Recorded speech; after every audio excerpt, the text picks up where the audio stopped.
Welcome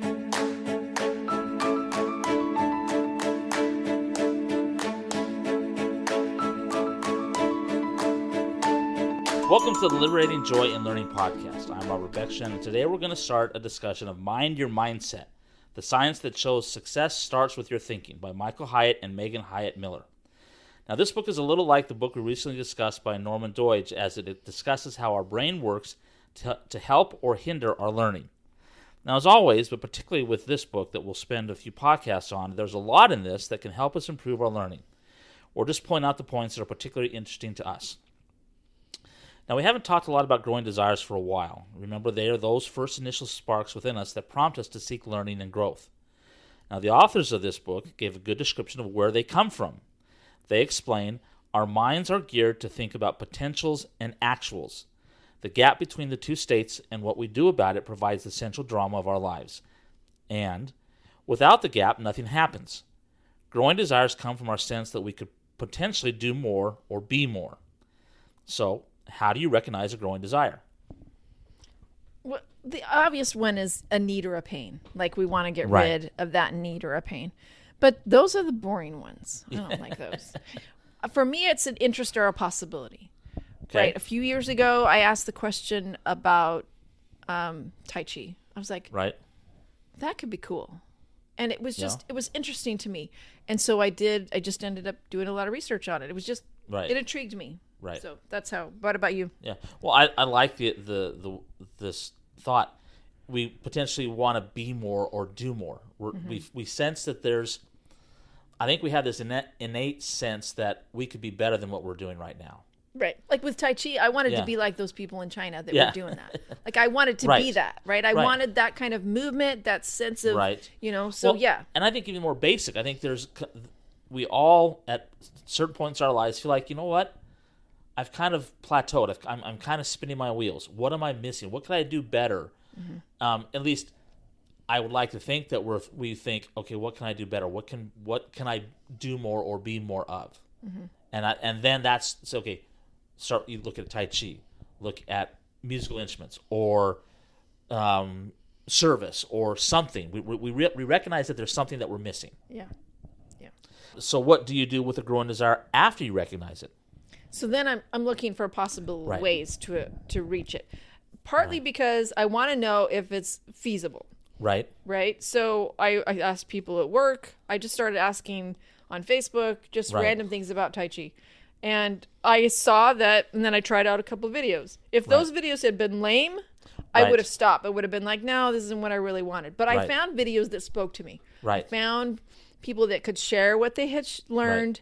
And I was like, oh, okay. And then I kept finding them. And then I paused for a while, and then I found some more.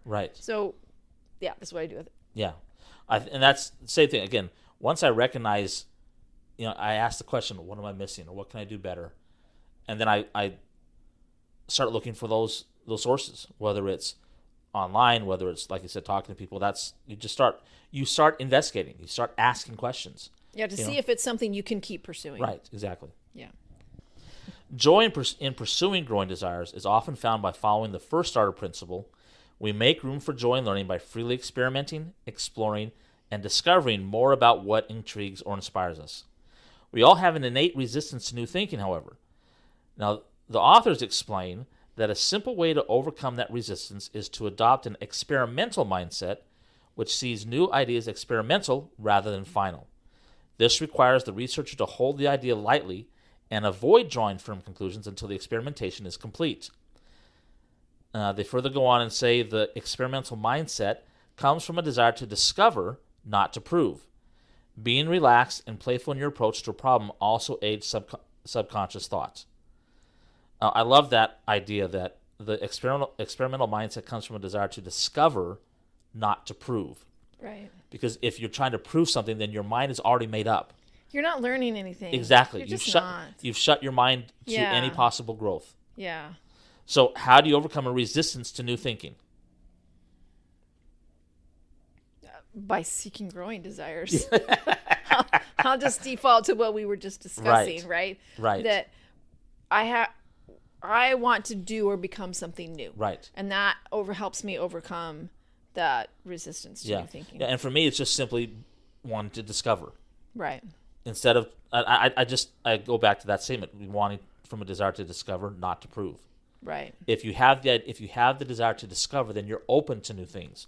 You're open to new thinking. You're open to new ways of doing something.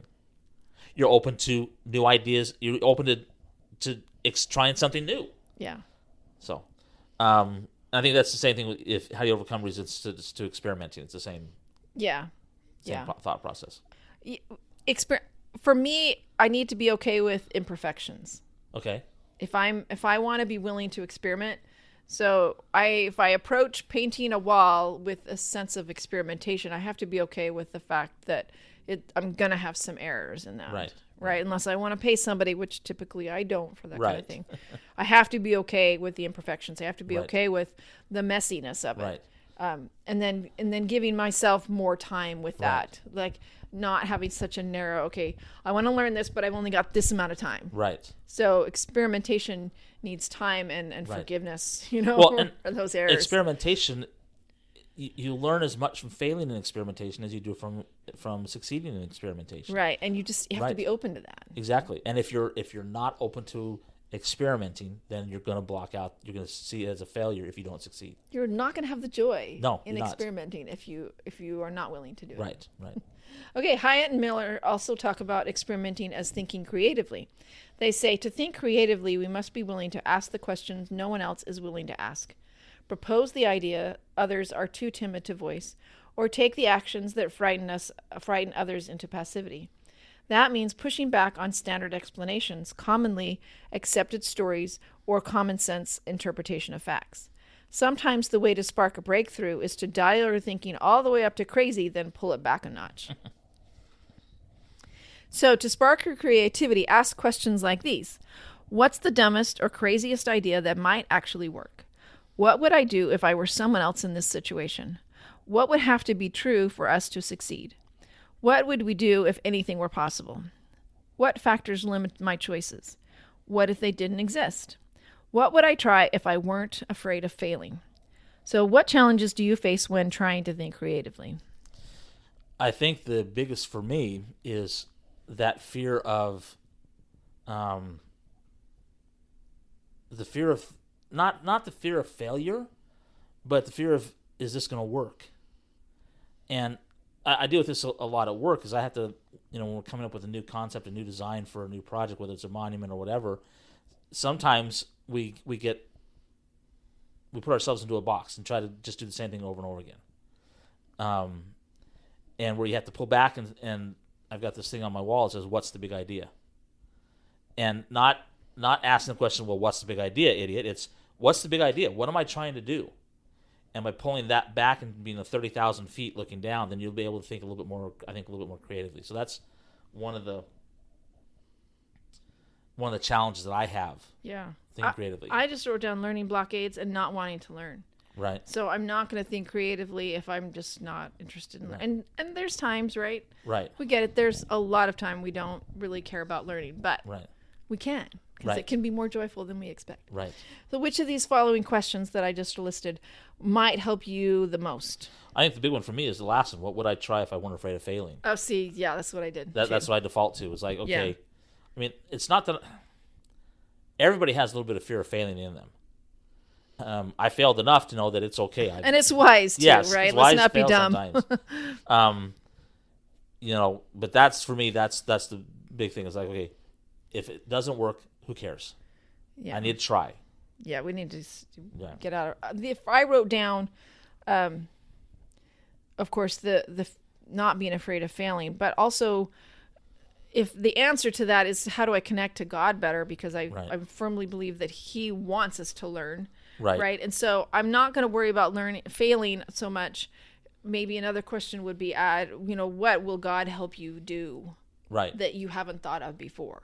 Right, that's a good, As far as thinking creatively. So maybe that was the question I was trying to get at. But we can think more creatively. I remember a long time ago, my mom was talking about flowers, and one of the grandkids had an idea, and she's like, you just don't do that. And I'm like, well, why not? Yeah. So, well, why not? do? Who Right. does what? How do we define that? And I thought Right. we can certainly try different things. And, Right. and this grandkid was somebody I admired and trusted in that skill. And so I Right. thought, okay, yeah, I'm not buying that, Mom. And I love my mom. Right.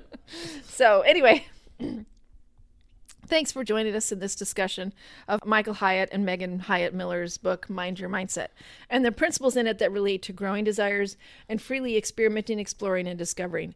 Next time, we'll continue our discussion of learning principles in this book for a few podcasts, I think. And as always, if you have questions or comments, message us on learningliberated@gmail.com or on our Learning Liberated Facebook group. And if this episode spoke to you, share it with someone else that might enjoy it as well. Bye. Bye.